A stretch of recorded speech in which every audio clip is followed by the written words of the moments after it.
Irmãos, é um prazer e alegria estar aqui novamente junto com vocês para cultuarmos ao nosso Deus. E nessa hora eu convido você a abrir a sua Bíblia no Salmo 29 e vamos ler a palavra de Deus, que diz assim: tributai ao Senhor, filhos de Deus, tributai ao Senhor glória e força, tributai ao Senhor a glória devida ao seu nome. Adorai o Senhor na beleza da sua santidade. Ouve-se a voz do Senhor sobre as águas. Troveja o Deus da glória. O Senhor está sobre as muitas águas. A voz do Senhor é poderosa. A voz do Senhor é cheia de majestade. A voz do Senhor quebra os cedros. Sim, o Senhor despedaça os cedros do Líbano. Ele o fez saltar como bezerro, o Líbano e o Sirion, como bois selvagens. A voz do Senhor despede chama de fogo. A voz do Senhor faz tremer o deserto. O Senhor faz tremer o deserto de Cádiz. A voz do Senhor faz das crias as corças e desnuda os bosques. E no seu templo tudo diz: glória. O Senhor preside os dilúvios como rei. O Senhor presidirá para sempre. O Senhor dá força ao seu povo. O Senhor abençoa com paz o seu povo. Amém. Vamos orar nesse momento, agradecendo por mais esse dia que o Senhor nos dá. A oportunidade de louvarmos o seu nome, de estar na sua presença. Convide sua família, pare tudo que você está fazendo agora, para cultuar a Deus, ter esse momento de louvor e adoração e de ministração da palavra na sua vida. Vamos orar nessa hora? Pai, nós te agradecemos por esse dia, pela tua bondade, pelo teu amor, porque o Senhor tem nos conduzido, Senhor, durante todo este tempo, pela tua graça derramada, Senhor, sobre nossa vida, Senhor, porque o Senhor tem nos sustentado, meu Pai, nos sustentado com o teu braço forte, meu Pai. Te pedimos nesse momento que o Senhor possa estar abrindo o nosso coração, que a tua palavra penetre a nossa vida, e que possamos, Senhor, te louvar, adorar, Senhor, entender a tua palavra, renovar as nossas forças, meu Pai. Que nessa noite o Senhor esteja falando conosco. Que nós possamos lançar sobre ti agora, Senhor, toda a nossa ansiedade, porque sabemos que o Senhor tem cuidado de nós, meu Pai. Nós te agradecemos em nome de Jesus. Amém e amém. Vamos louvar o nome do Senhor, prestar-lhe culto que é devido ao seu nome nessa hora. Grandes são as tuas obras, Senhor Todo-Poderoso. Justos e verdadeiros são os teus caminhos.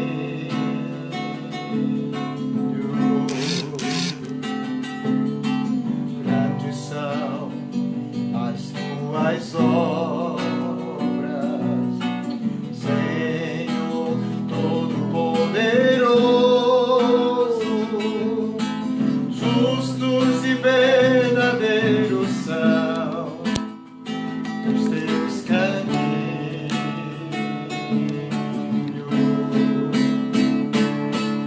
Ó Rei das nações, quem não temerá?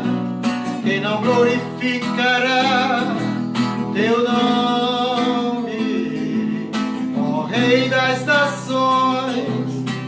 Quem não te louvará? Pois só teu nome é santo, ó Rei das nações. Quem não temerá? Quem não glorificará teu nome? Rei das nações, quem não te louvará? Pois só teu nome é santo. Todas as nações virão e adorarão diante de ti, pois os teus atos atos de justiça se fizeram manifestos.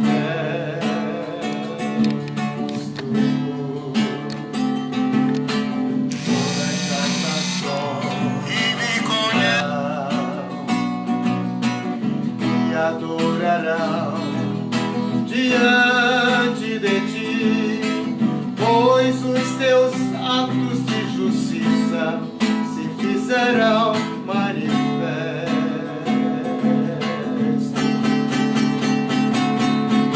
Ó Rei das nações, quem não temerá, quem não glorificará teu nome? Ó Rei das nações, quem não te louvará, pois só o teu nome é santo. Ó Rei das nações, quem não temerá, quem não glorificará teu nome? Ó Rei das nações, quem não te louvará, pois só o teu nome é santo.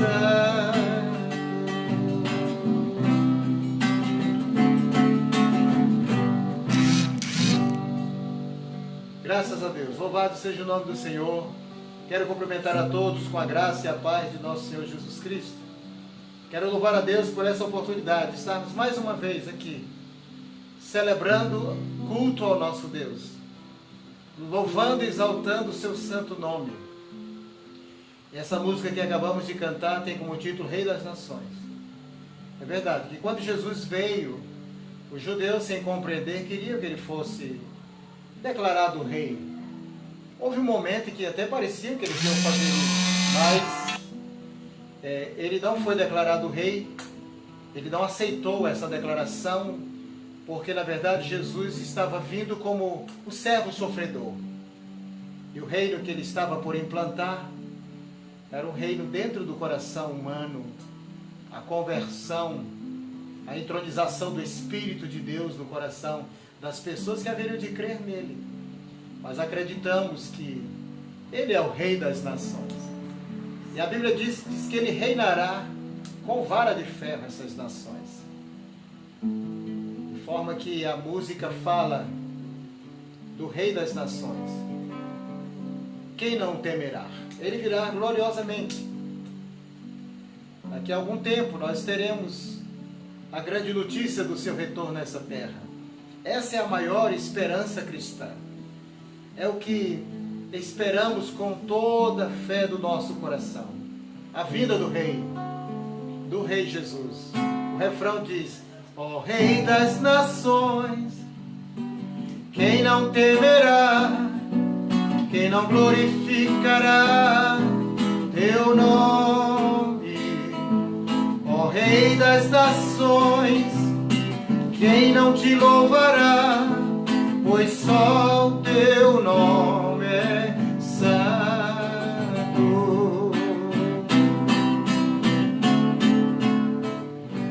A finalização desse refrão, ele fala do atributo de Deus, santidade. O maior atributo de Deus, Deus é santo. Então será um rei santo, reinando na terra, o rei de todas as nações.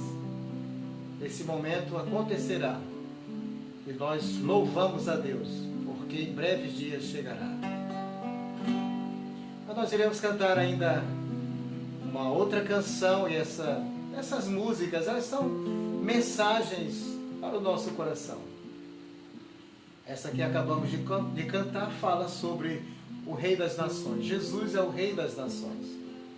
Mas agora nós iremos cantar uma outra música que fala como adorar, em espírito e em verdade. E você poderá cantar comigo, aonde você está nos assistindo. Então, você que domina essa música, vamos declarar essa canção e as verdades que estão inseridas nela.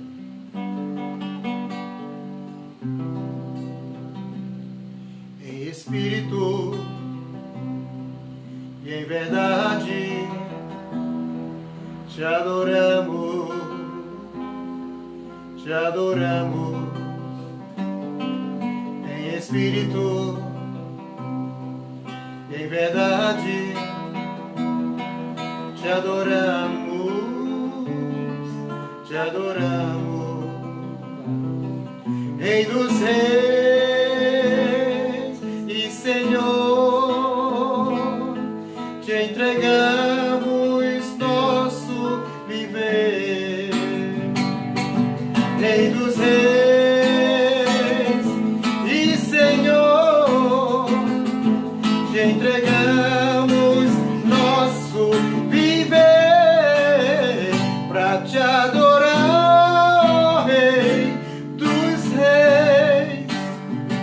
Foi que eu nasci, ó Rei Jesus. Meu prazer é te louvar, meu prazer é estar nos átrios do Senhor. Meu prazer é viver na casa de Deus, onde flui o louvor.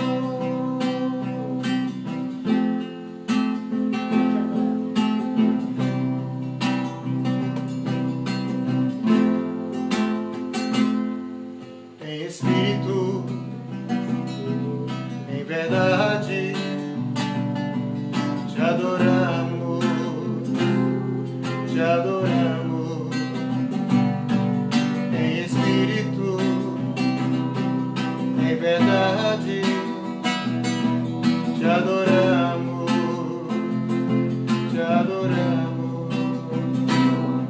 Rei dos Reis e Senhor, entregamos nosso viver. Rei dos Reis e Senhor, entregamos nosso viver para te adorar, Rei dos Reis. Foi que eu nasci, ó Rei Jesus. Meu prazer é te louvar, meu prazer é estar nos átrios do Senhor. Meu prazer é viver na casa de Deus, ministrando louvor, ministrando louvor, ministrando louvor.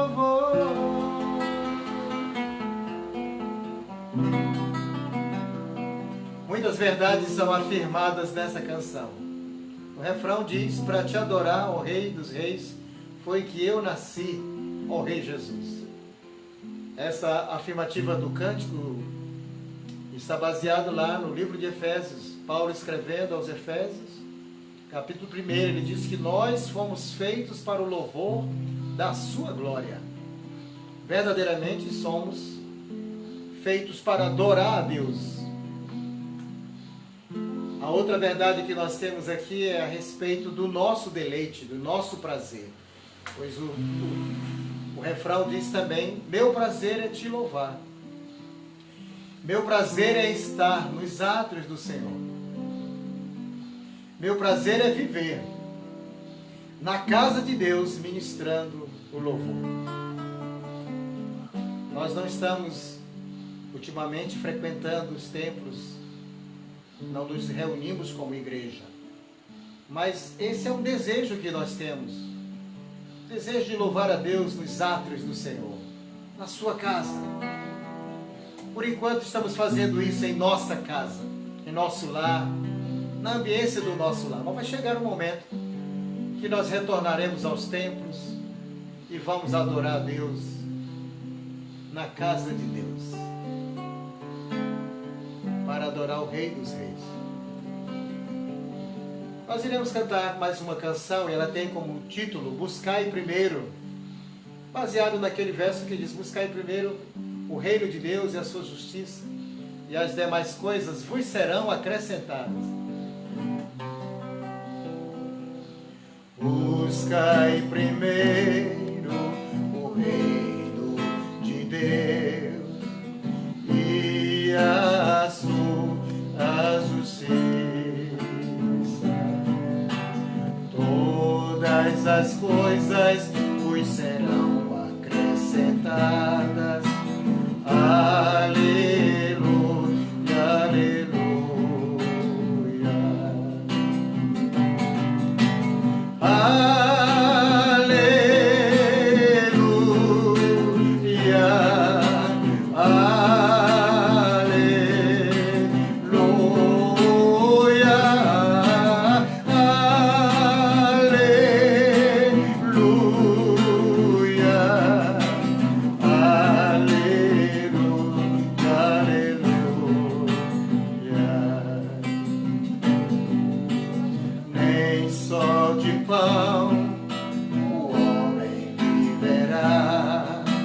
Que Deus abençoe essas mensagens no seu coração. Verdadeiramente devemos buscar em primeiro lugar o reino de Deus e as demais coisas serão acrescentadas. Esse texto fala da prioridade que se deve dar ao reino de Deus. Ele vem em primeiro lugar. E logo em seguida, no cumprimento deste mandamento, aí as provisões, elas surgem em nossa vida. Porque na verdade quem sustenta cada vida é Deus. Deus é quem nos sustenta, porque nós estamos aos seus cuidados.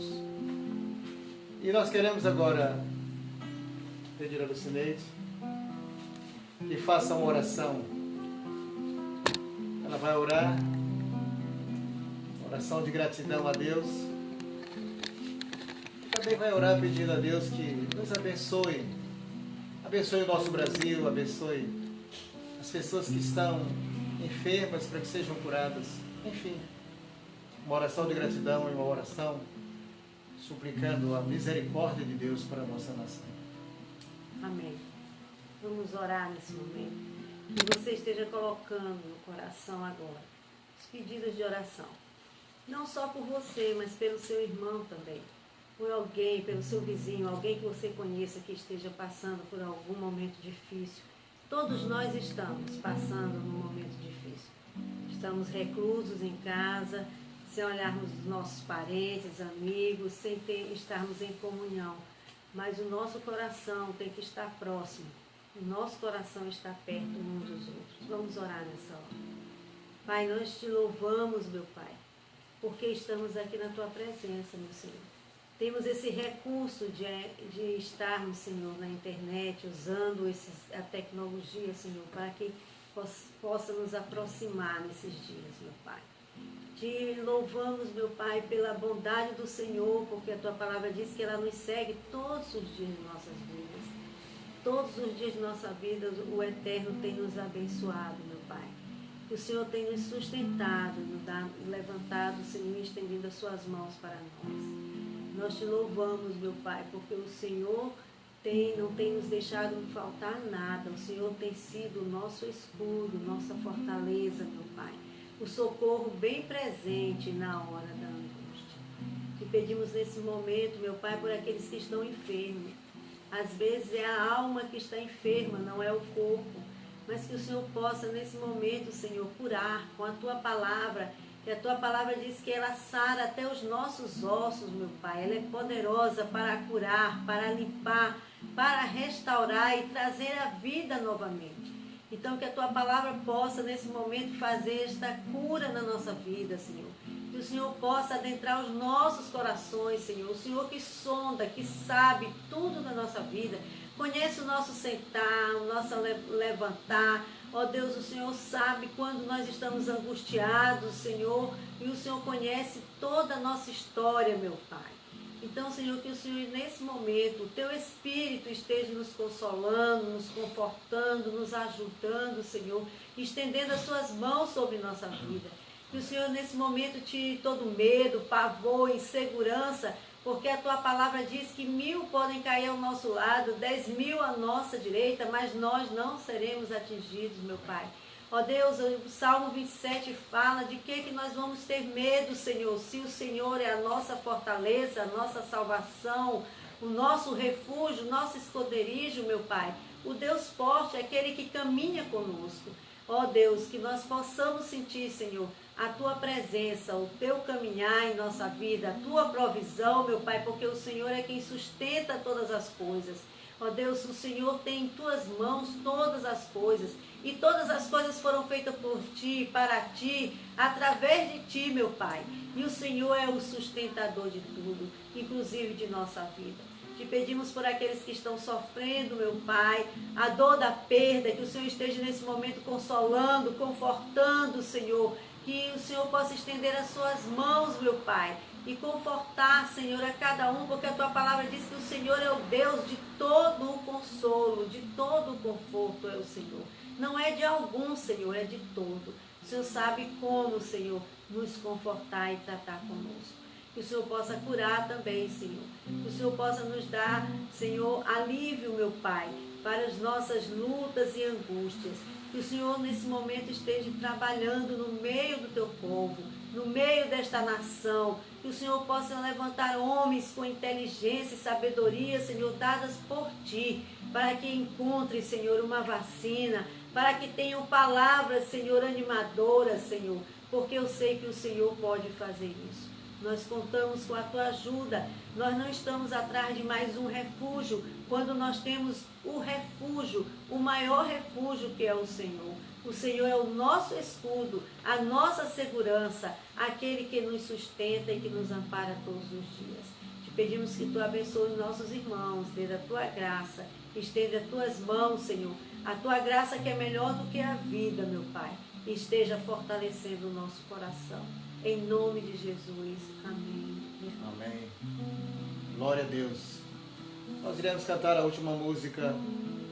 Depois vamos meditar na palavra de Deus, o nosso texto, que é em 2 Tessalônica, capítulo 1. Começamos na quarta-feira passada e vamos dar continuidade hoje. Mas nós vamos cantar agora um hino que está baseado no Salmo 42. Os Filhos de Corá, uma canção que descreve plena confiança. Porque estás abatido, a minha alma, espera em Deus. Porque te perturbas em mim, espera em Deus, em Deus, em Deus. Como a costa suspira pelas correntes das águas, assim suspira minha alma por Ti, ó Deus, ó Deus, ó meu Deus, pois ainda o louvarei, ó Deus, meu Deus, pois ainda o louvarei. Vozes de inimigos sempre estão a me dizer, tentando persuadir-me a deixar de crer. Onde está Teu Deus? Onde está Teu Deus? Que te esqueceu, que te esqueceu. O meu Deus está vivo. Não tenho, não o que temer, pois eu sei em quem tenho crido e que por fim se levantará.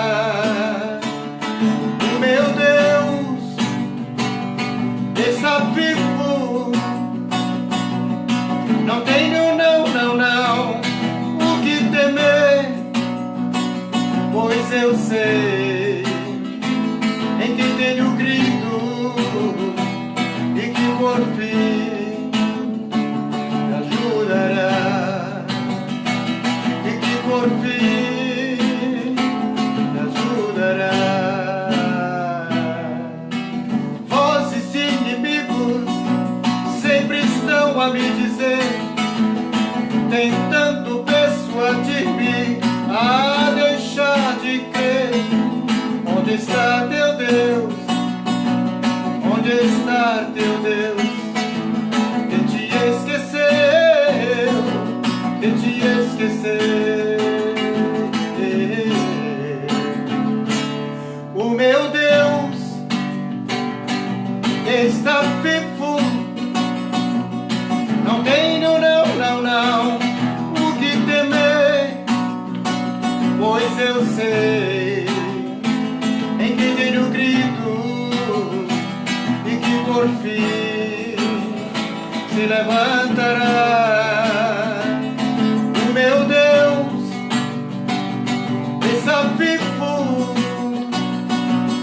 Não tenho, não o que temer, pois eu sei em quem tenho crido e que por fim me ajudará. fim me ajudará.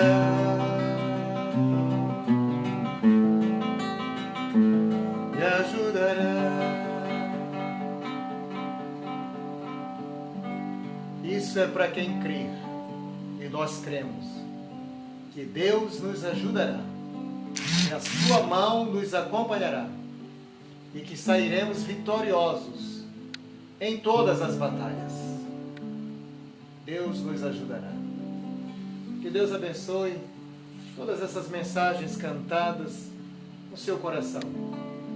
Agora eu convido você para que abra sua Bíblia em 1 Tessalonicenses, capítulo 1. Nós vamos ler os últimos versos desse capítulo para concluir o que já iniciamos na semana passada.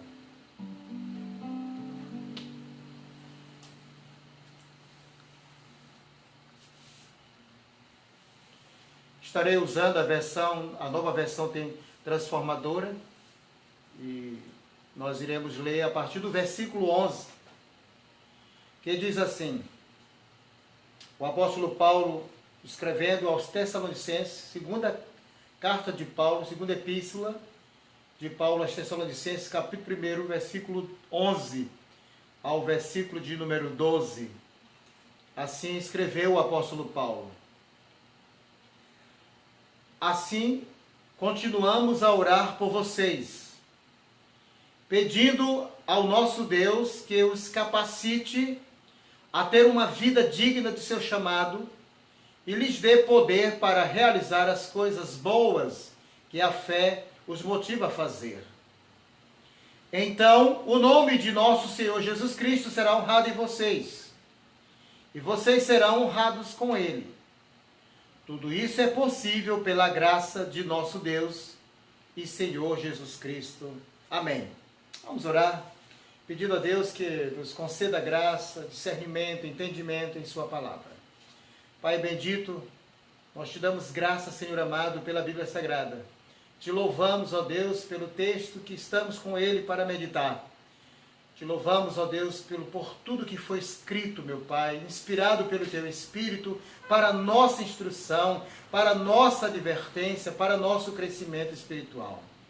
Assim oramos, meu Senhor, agradecidos, ó Deus, por essa porção, por esse maná que vem do céu para o nosso coração. Que Teu Espírito nos instrua e nos revele o que está nesse texto, meu Pai. Assim oramos agradecido, em nome de Jesus. Amém e amém. Meus amados irmãos,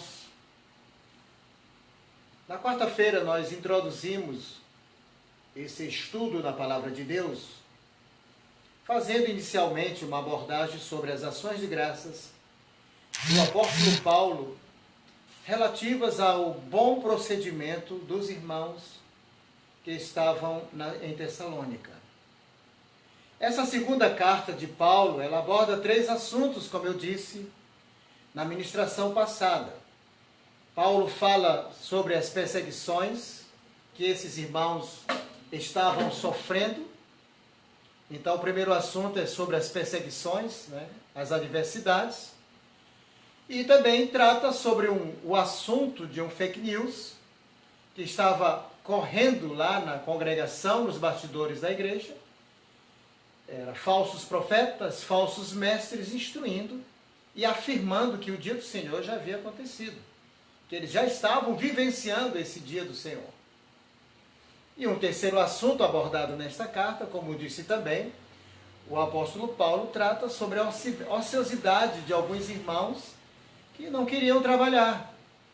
Estavam parados e não tão parados assim, estavam se intrometendo em questões alheias. De forma que Paulo, ao escrever essa segunda epístola aos Tessalonicenses, ele tratou especificamente desses 3 assuntos nesse texto escrito por ele. E só para termos um melhor sentido, porque eu quero me deter do verso 11 ao verso 12 e concluir o primeiro capítulo desse nosso estudo, mas para que possamos entender essas falas últimas do capítulo 1, precisamos então dar uma olhadinha breve aqui no que já tratamos na quarta-feira passada, para que os irmãos estejam mais inteirados do contexto e assim possam melhor entender esses 2 últimos versos que nós iremos meditar.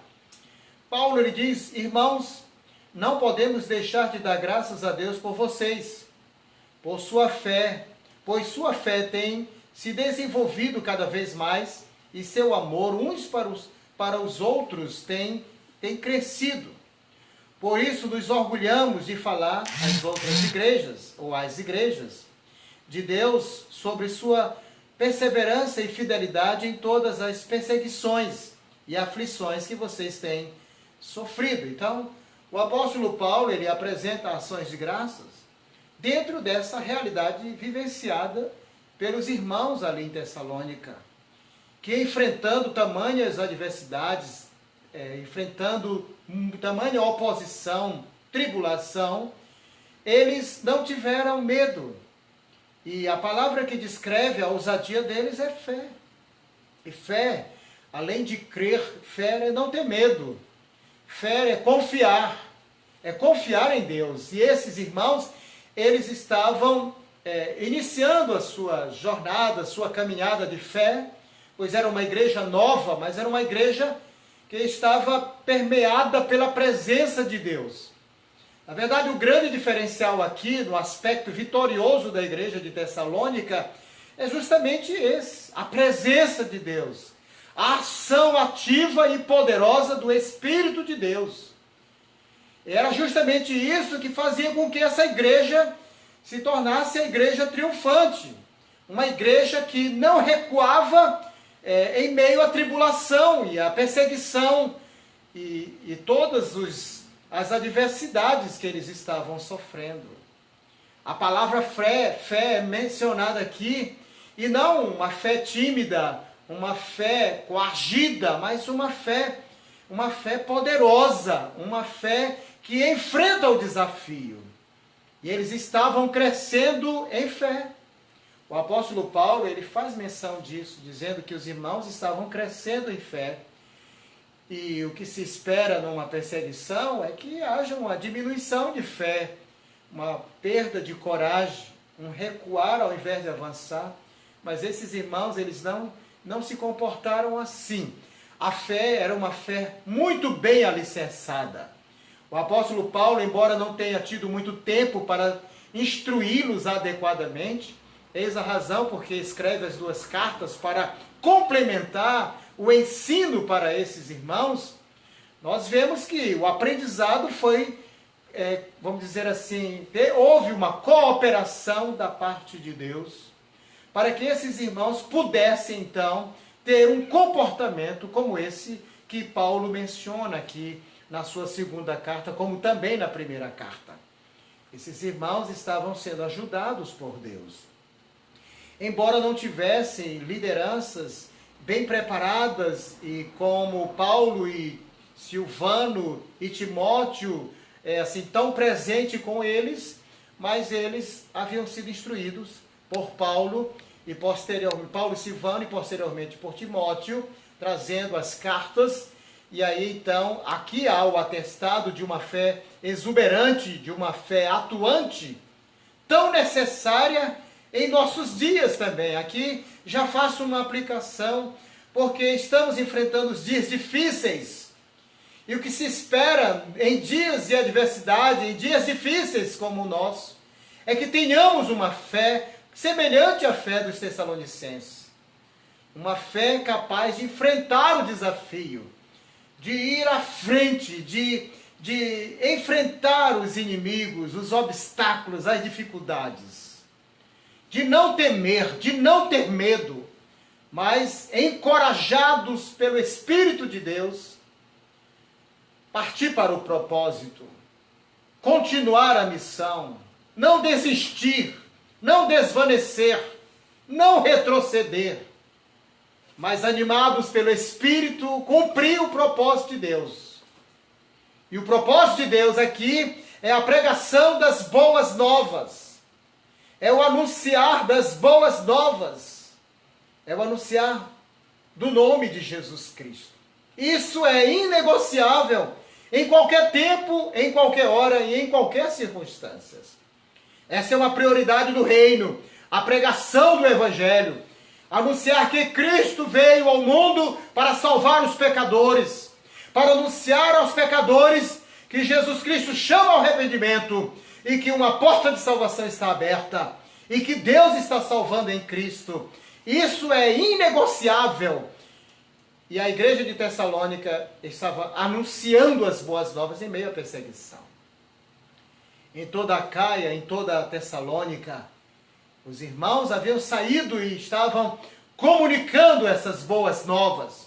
Fica para nós a lição desta perseverança, deste ânimo, desta coragem, mas além da fé exuberante, operante, que nós vemos relatada pelo apóstolo Paulo, e que foi anunciada por Timóteo para que Paulo pudesse escrever e também louvar a Deus por tamanha fé, nós precisamos copiar essa fé, mas também o amor desses irmãos.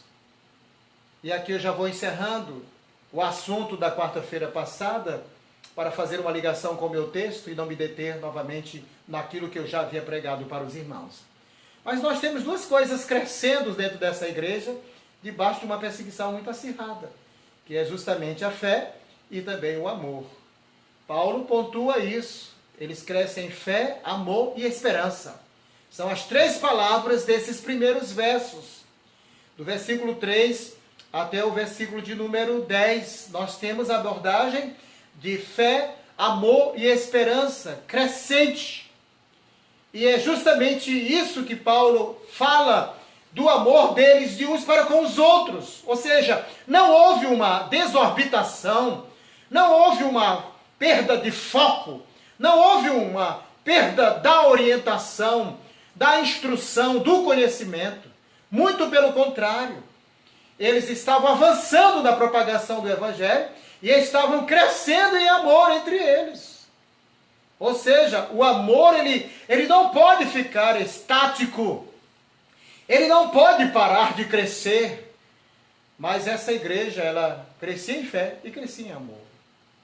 Avançava na direção do propósito, do alvo, mas ao mesmo tempo eles cresciam em irmandade, em amor fraterno. Ou seja, eles têm um cuidado com as almas perdidas, eles têm um cuidado com o cumprimento da missão, mas também têm um cuidado em melhorar a sua relação fraternal.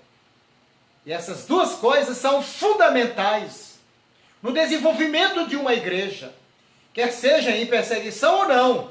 Esses são elementos vitais, determinantes, para que ela possa, de fato, ser considerada como uma igreja saudável. Uma igreja saudável é uma igreja que cresce a sua fé. Uma igreja saudável é uma igreja que cresce o seu amor. A fraternidade, o amor fraterno entre irmãos cresce. E uma igreja saudável é uma igreja que preserva a esperança. Eu posso afirmar com muita segurança que essa é a igreja que desponta esperança de modo exuberante e quase que sem igual. Porque esses irmãos, eles abraçaram a fé na vinda do Senhor de uma maneira assim, sem igual. Eles tinham uma imediatez da vinda de Cristo. De forma que eles esperavam a vinda de Cristo para os dias mais próximos. Não como quem pensa numa vinda de Cristo para um futuro tão distante. Não, eles estavam esperando Jesus ali, dentro dos seus dias, na sua geração. Então fica pontuado aqui esses três fatores determinantes que comprovam a saúde espiritual de uma igreja genuinamente cristã.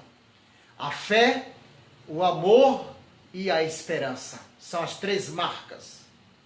E Paulo vai concluir esse assunto falando justamente sobre o que está no seu coração. Ele vai falar sobre o conteúdo de suas orações. E ele inicia aqui no versículo 11, que é o verso que nós queremos meditar com os irmãos, 11 e o verso 12. Paulo, ele ora pelos Tessalonicenses, é o tema desses dois versos. E no versículo 11, Paulo diz assim: assim continuamos a orar por vocês, pedindo a nosso Deus que os capacite a ter uma vida digna de seu chamado e lhes dê poder para realizar as coisas boas que a fé os motiva a fazer. Em primeiro lugar, eu quero aqui pontuar destacadamente que Paulo era um homem de oração. E ao mesmo tempo a importância da oração dentro desse processo do dinamismo e execução da missão cristã. Paulo é um homem de oração. E fica evidente nas suas cartas que de fato era um homem que se detinha a orar. E fica para nós, liderança, como também para todos os membros da igreja, uma lição fundamental de que a oração, ela não pode ser negligenciada, ela não pode ser descartada, ela não pode ser adiada. Escrevendo aos irmãos, na primeira carta, o apóstolo Paulo, no capítulo 5, ele chega a incentivar os irmãos a orar sem cessar. E fica implícito nesse mandamento apresentado que Paulo orava continuamente. Ou seja, ele tinha como elemento do seu estilo de vida a oração, a intercessão, o clamor, a súplica diante de Deus. E nós também, como cristãos, precisamos valorizar a oração em nossa vida, como elemento determinante na realização dos propósitos de Deus e na conquista de nossos ideais materiais humanos, da vida humana. Prova disso é que Paulo, escrevendo aos Filipenses, no capítulo 4, versículo 6, tratando da ansiedade, que é muito própria de nossa vida, ele diz: não andeis ansiosos, antes sejam conhecidas diante de Deus as vossas petições, por meio da oração, súplica, com ações de graças.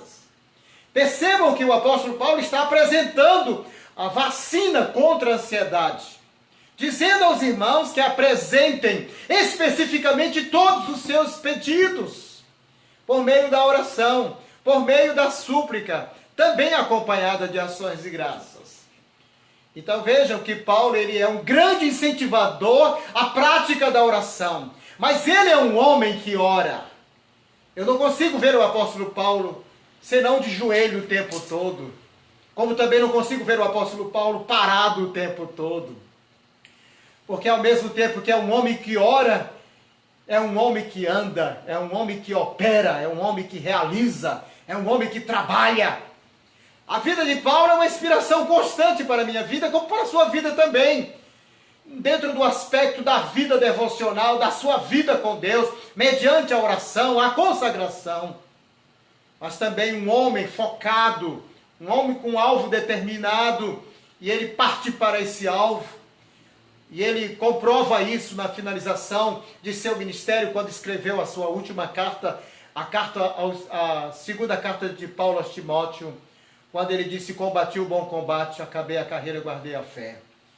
Ele mostra claramente a finalização do seu tempo em uma perseverança sem igual, mostrando que estava num combate, um combate que requeria oração. E aqui nós temos esse destaque: continuamos a orar por vocês.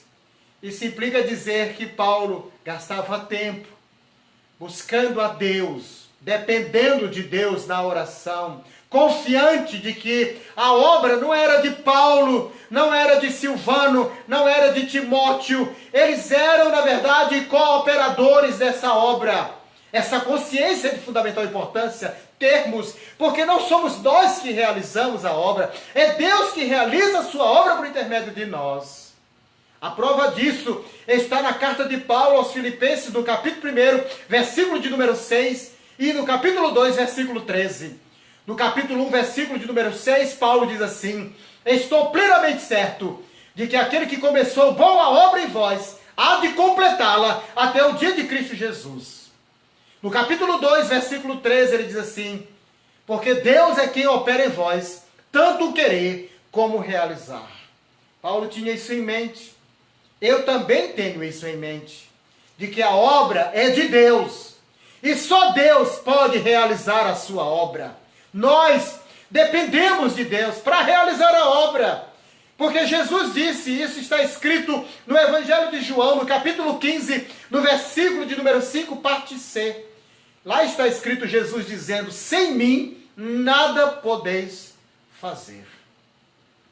Isso implica dizer que não há em mim operosidade para a realização da obra de Deus, porque só Deus é quem capacita para a realização da sua obra. Sabe por que Paulo está dizendo que está orando? É porque ele não tem poder para realizar a obra. É porque ele sabe que essa obra não é dele, que essa obra é de Deus. E essa consciência, ela deve estar em mim e deve estar em você também.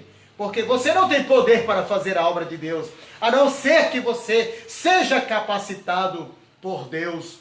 Como disse o próprio apóstolo Paulo escrevendo aos Filipenses, no capítulo 4, versículo 13, ele disse, tudo posso naquele que me fortalece. Então, essa primeira parte aqui, eu dou ênfase à oração na vida de Paulo. E ele diz aqui, continuamos a orar. E eu digo para você, continue a orar. Não pare de orar. Busque incessantemente em oração a presença do seu Deus, porque a resposta de seus anelos, dos desejos da sua vida, estão nas mãos de Deus. É de Deus que virá a provisão que você espera, o livramento que você espera, a execução do ministério que Ele lhe deu, a condução da sua casa. Tudo depende de Deus.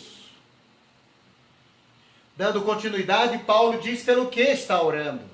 Ele diz, continuamos a orar por vocês, pedindo ao nosso Deus que os capacite a ter uma vida digna da vossa vocação. Olha, essa é uma igreja elogiável, uma igreja que Paulo louva por causa do seu bom trabalho, do bom desempenho espiritual, pelo desempenho missionário, pelo desempenho da fé, pelo desempenho do amor, pelo desempenho da esperança. Mas mesmo assim, vendo todo esse progresso, Paulo está orando para que haja mais progresso, pedindo a Deus para que os capacite a ter uma vida digna de seu chamado.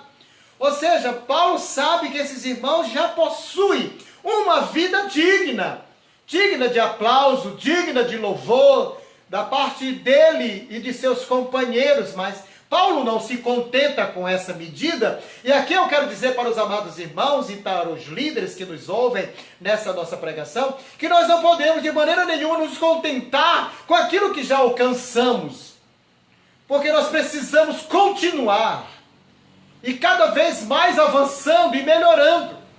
Paulo diz isso aos irmãos em Éfeso, no capítulo 4, a partir do versículo 11, ele diz assim, preste bem atenção no que Paulo diz a esses irmãos no texto que escreveu.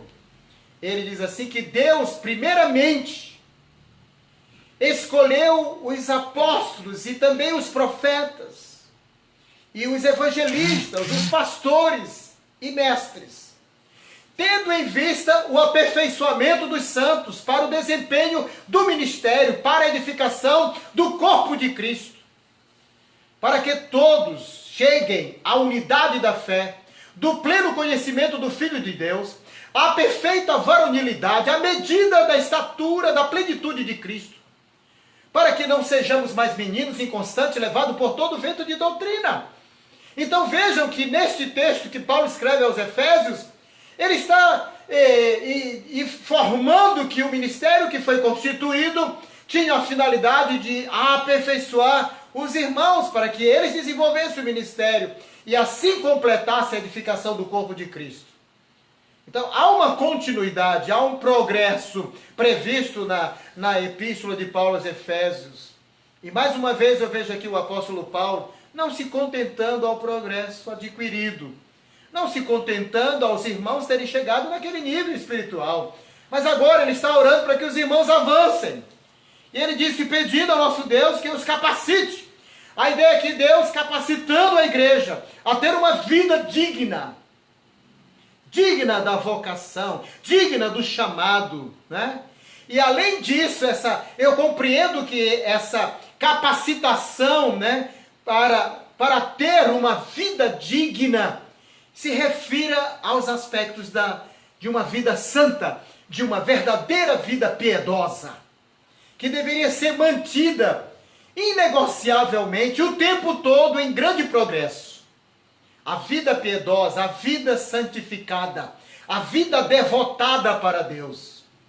Então Paulo está orando para que esses irmãos preservem essa vida com valor, com os valores do reino. E ele está pedindo isso a Deus, porque essa é uma obra de Deus. A capacitação para uma vida digna é uma obra de Deus. Embora eu esteja incluído, inserido dentro do plano como um pregador, como um professor, como um líder, e os demais líderes trabalham para a edificação, para o amadurecimento espiritual dos irmãos, sabemos que não passamos de instrumentos nas mãos de Deus para a concretude dos seus projetos, dos seus propósitos. Então, a vida piedosa, a vida digna aqui mencionada é vida santa, é vida separada, é vida devotada, é vida em dependência diante de Deus, é vida em oração, é vida de fé, é vida de esperança, é vida em amor. E Paulo está pedindo para que Deus os capacite a ter essa vida digna do chamado. E além disso, lhes dê poder para realizar as coisas boas que a fé os motiva a fazer. Então vejam a importância dessa informação que nós temos aqui, porque nós precisamos de poder. E poder é capacitação espiritual, que só Deus pode dar. Isso vem de Deus. Jesus, quando estava partindo este mundo, disse para os seus discípulos: ficai em Jerusalém, até que do alto sejais revestidos de poder. Poder é capacitação espiritual dada por Deus para enfrentar as lutas da vida humana e para enfrentar todas as adversidades que se opõem contra a realização da missão da propagação das boas novas.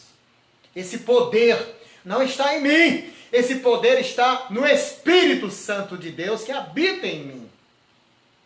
E eu preciso disso para realizar essa obra. Jesus disse: em mim nada podeis fazer. Ou seja, somos incapazes de realizar a obra. Não temos poder para realizá-la. Mas Deus pode capacitar. E todo o progresso da igreja em Tessalônica decorreu da ação de Deus, do poder de Deus, do Espírito de Deus que capacitou a igreja para a realização da sua obra. Isso implica dizer, se você pensa fazer alguma coisa para Deus, que Deus semeou em seu coração, a missão que Ele compartilhou com você, você precisa de poder. E Paulo sabe que esse poder está em Deus, que esse poder está no Espírito de Deus. E ele está pedindo para que o poder se manifeste, para que o poder seja uma realidade.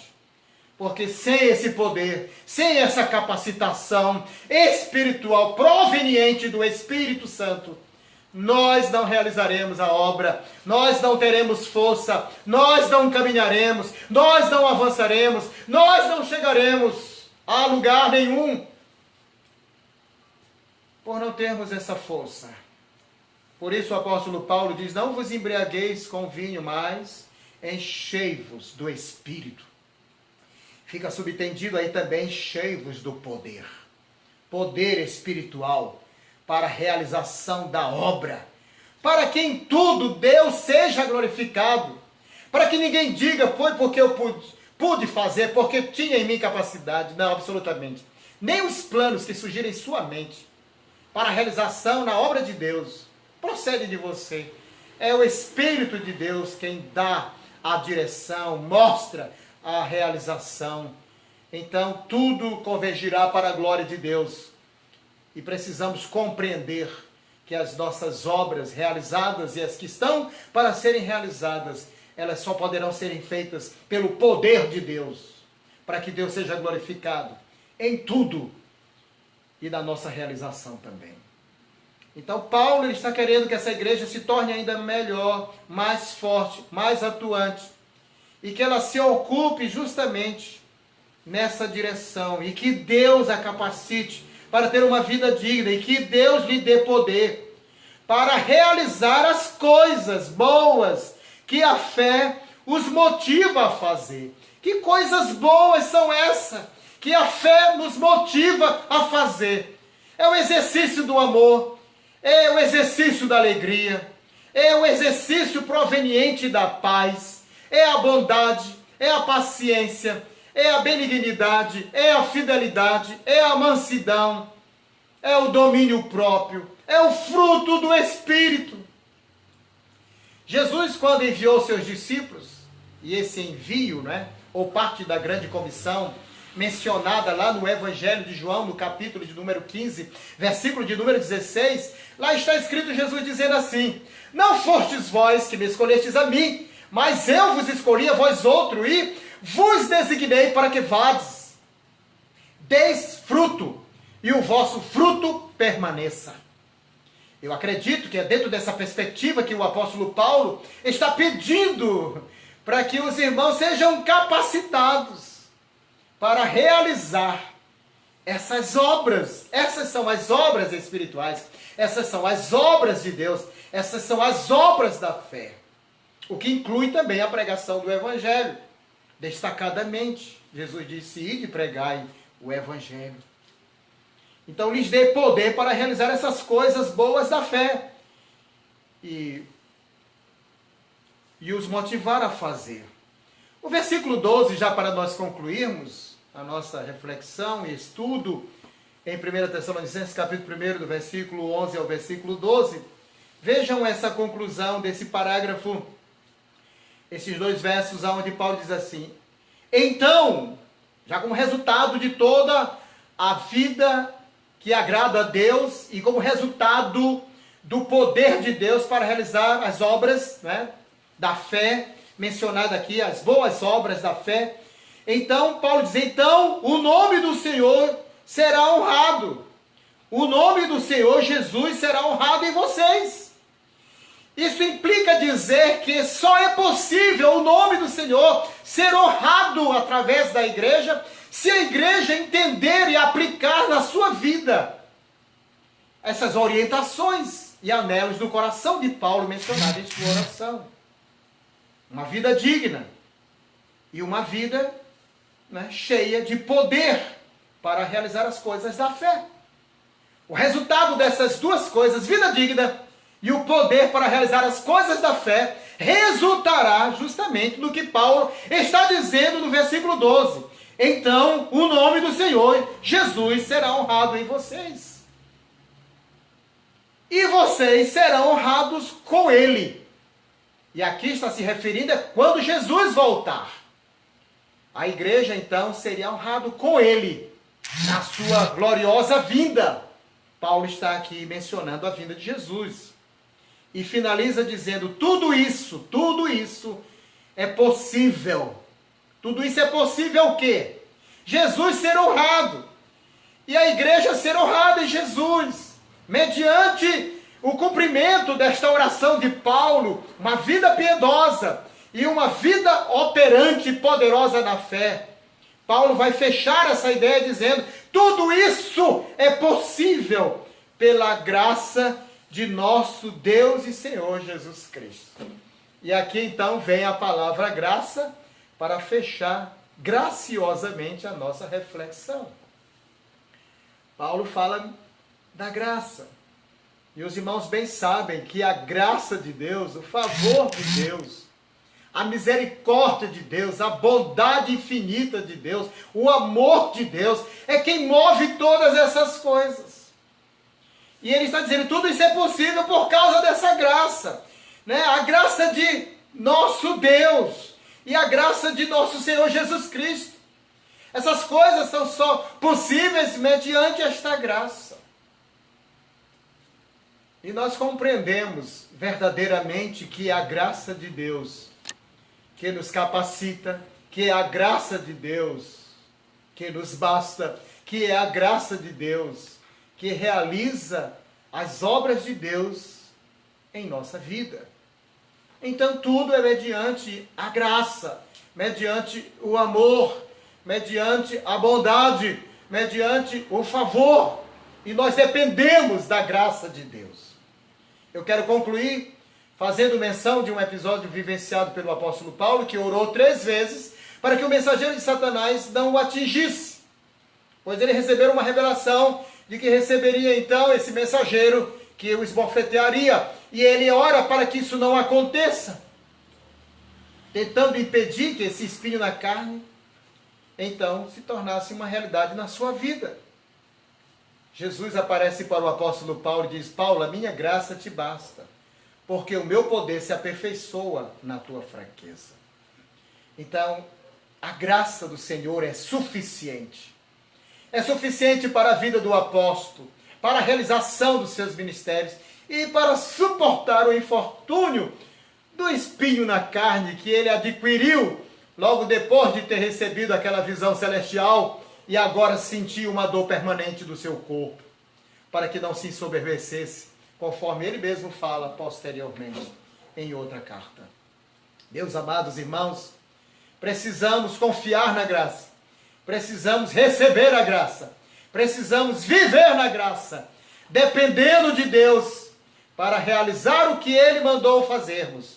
Nós temos aqui uma igreja missionária, uma igreja que cumpre o propósito de Deus, não só na linha de frente, na propagação do Evangelho, das boas novas, mas uma igreja que na sua internalidade, nos seus relacionamentos, desenvolvia o amor. Mas além disso, uma igreja que apontava para o futuro, esperando a vinda do Senhor. Uma igreja com foco lá na frente. Ela tinha esperança no seu coração. Então, meus amados irmãos, acredito eu que a oração de Paulo, ela foi atendida. E que os irmãos, eles foram capacitados para viver uma vida digna do chamado, digna da vocação. E além disso, eles receberam poder para realizar a obra da fé. E isso também se aplica à realidade de nossas igrejas, da nossa igreja. Se aplica à realidade de nossa vida. Nós precisamos mesmo de viver uma vida piedosa, uma vida consagrada, uma vida digna do chamado. E além disso, nós precisamos de poder para realizar as boas obras da fé. Que Deus nos ajude e que possamos, aprendendo com o texto sagrado, nas orientações de Paulo a esta igreja, aplicar a nossa realidade, aplicar a nossa vida, aplicar a nossa igreja. Que possamos realmente viver a piedade e viver a fé exuberante no poder do Espírito Santo. Que Deus nos ajude a vivenciar na individualidade, cada um de nós, amados irmãos, essa vida piedosa, essa vida digna do chamado e também essa fé mediante o poder do Espírito Santo. Para isso eu vos incentivo a fazer o que Paulo estava dizendo, logo na abertura do versículo 11, quando ele disse: continuamos a orar por vocês. Continue a orar, continue a buscar, continue a clamar, não desista. Levante de madrugada para buscar o Senhor. Ore em qualquer horário, mas ore, não pare. E se encha do poder de Deus para a realização de todas as obras que Deus entregou em suas mãos para fazer. Não aceite as sugestões do inimigo que sopra nos ouvidos para desanimar, desencorajar e para perdermos o alvo. A perseguição, ela não pode ofuscar a missão de maneira nenhuma. Muito pelo contrário. A perseguição deve contribuir para um despertamento espiritual. A igreja do texto sagrado, a de Atos dos Apóstolos, dessas igrejas a quem Paulo escreveu, fica evidente que a perseguição, ela contribuiu para o progresso do Evangelho. Então, meus amados irmãos, não deixe que as adversidades desta vida e qualquer tipo de perseguição venha levar você ao acabrunhamento, ao entristecimento, ao desvanecimento da fé, desencorajando você. Muito pelo contrário. Fique de pé, Como está escrito na Bíblia, o próprio Deus dizendo: fique de pé e eu falarei contigo. Lembre-se de Josué, que Deus disse: não tenhas medo. Foi isso que disse Deus a Josué diante dos seus desafios. Que ele deveria ser forte e corajoso, destemido. E o Senhor disse assim: ninguém te poderá resistir todos os dias da tua vida. E sabe por quê? Porque Deus estava com ele. E porque Deus está com você. E porque Deus está comigo. Porque Deus está entre nós e age por nosso intermédio. Então que Deus te abençoe com essa palavra. E que você se torne cada dia mais santo e forte. Forte e santo na realização das obras de Deus. Para honrar o nome do Senhor e para ser honrado com Ele. Como diz o apóstolo Paulo na finalização.